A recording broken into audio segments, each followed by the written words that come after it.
Hello, my name is Vaikunthan Rajaratnam. I'm a consultant hand surgeon working at the Birmingham Hand Centre in the United Kingdom. I'm going to today talk to you about cubital tunnel syndrome. This is the second commonest entrapment syndrome in the upper limb seen in common practice. The patient usually presents himself or herself with tingling and numbness being felt in the ulnar two digits, mainly the little finger and the ring finger. And usually they will present saying that they're feeling tingling with the use of the other hand because they can't demonstrate it with the same hand as in carpal tunnel.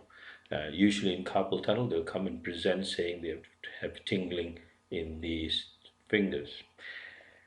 It usually presents with a history of nocturnal numbness affecting the ring and half the ring finger and the little finger, and also waking up at night due to these symptoms. This is produced due to flexion of the elbow at the time of deep sleep, producing tension in the nerve. This has been proven by Gilmerman et al., who have shown that the intraneural pressure of the ulnar nerve over the medial epicondyle with the elbow flexed is significantly high and produces an ischemic neuropraxia that recovers with the extension of the elbow. The evaluation of the patient is crucial in coming to a diagnosis. Cubital tunnel syndrome is a syndrome, second only to the carpal tunnel syndrome. Its diagnosis is made purely clinically, as in most patients, nerve conduction study will be negative. So apart from the classical symptoms of numbness in the little finger and half the ring finger, nocturnal awakening, reproduction of symptoms on acute flexion of the elbow for prolonged periods of time, the positive clinical findings in cubital tunnel confirm the diagnosis. How would you examine for a patient with cubital tunnel syndrome? You inspect the hand initially and looking for muscle wasting. In a significant portion of our series, we found there were muscle wasting in the first dorsal interossei, up to 51%. This is due to a delay in the diagnosis. In my experience of teaching primary care physician, I find that 80% of primary care physicians in the UK have not heard or understand cubital tunnel syndrome, and therefore the delay in diagnosis. So, first you look for first dorsal muscle interossei wasting.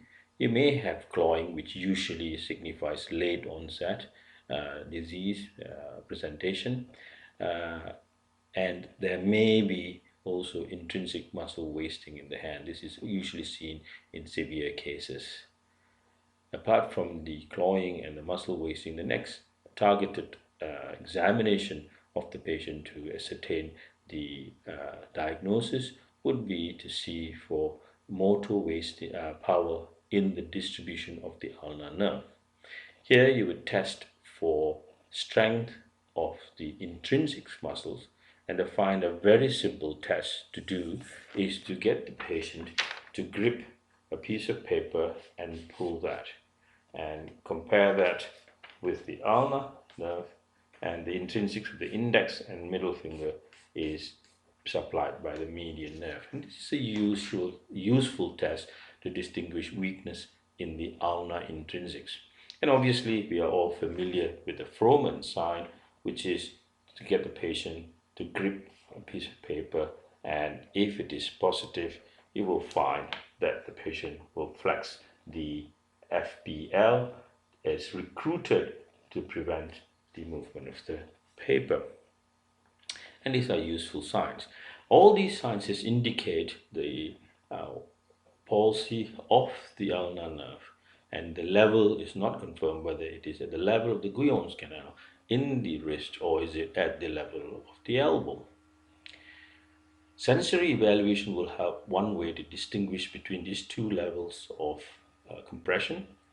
The FDP to the little finger is solely supplied by the ulnar nerve at the level just distal to the elbow, and weakness of the FDP to the little finger confirms that the patient has got compression of the ulnar nerve in the elbow.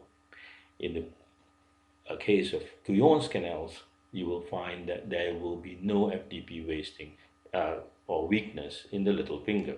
FDP weakness is tested for very simply by just pulling on the little finger at the level of the DIP joint to see resisted flexion. The other sign that confirms the level of the lesion would be the loss of sensation over the dorsum of the hand on the ulnar side.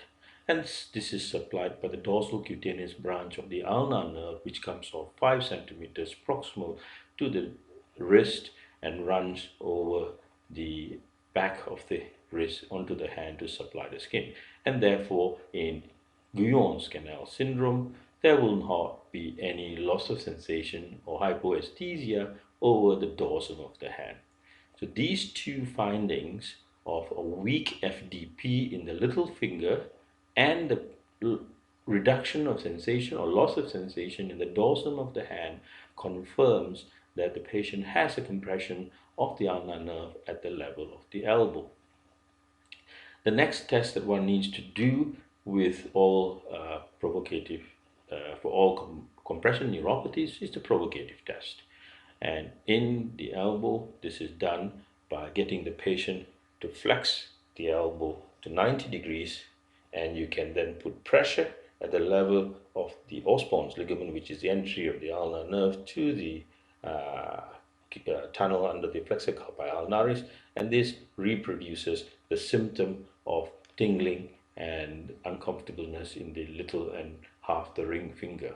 These provocative tests, the presence of classical history, and also the findings of reduced sensation in the ulnar 1.5 digits plus weakness of the FDP, the little finger, interosseous muscle weakness of Frohman sign, all confirm the diagnosis of cubital tunnel syndrome.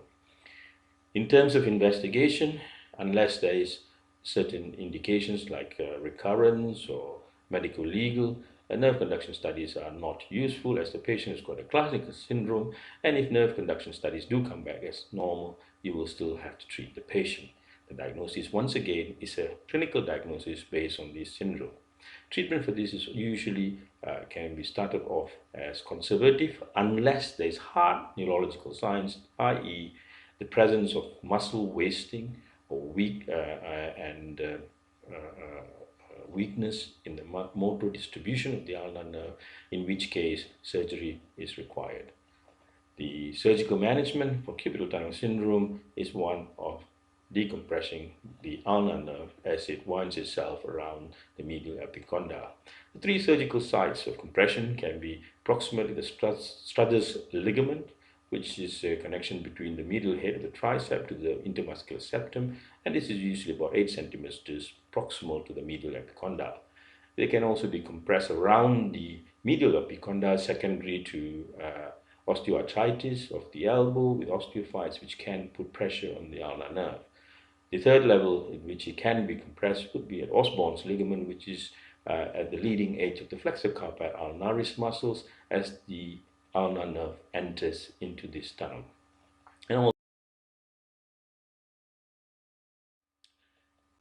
In my practice, following adequate decompression of the ulnar nerve at all the 3 sites of possible entrapment, I ensure that the ulnar has a free excursion during flexion and extension of the elbow. During acute flexion to its maximum flexion, the ulnar nerve is inspected to ensure that it is lying comfortably in its original position. If the ulnar nerve has a tendency to dislocate and move anteriorly, then I will perform an anterior transposition. My own preference is not a submuscular transposition, but a subfascial, where the ulnar nerve is placed beneath a flap of forearm fascia. This was described by Theo Lam Chuan from Singapore. Following this, I will again perform flexion and extension of the elbow to ensure a free glide of the ulnar nerve within this fascial sling to ensure there's no secondary entrapment.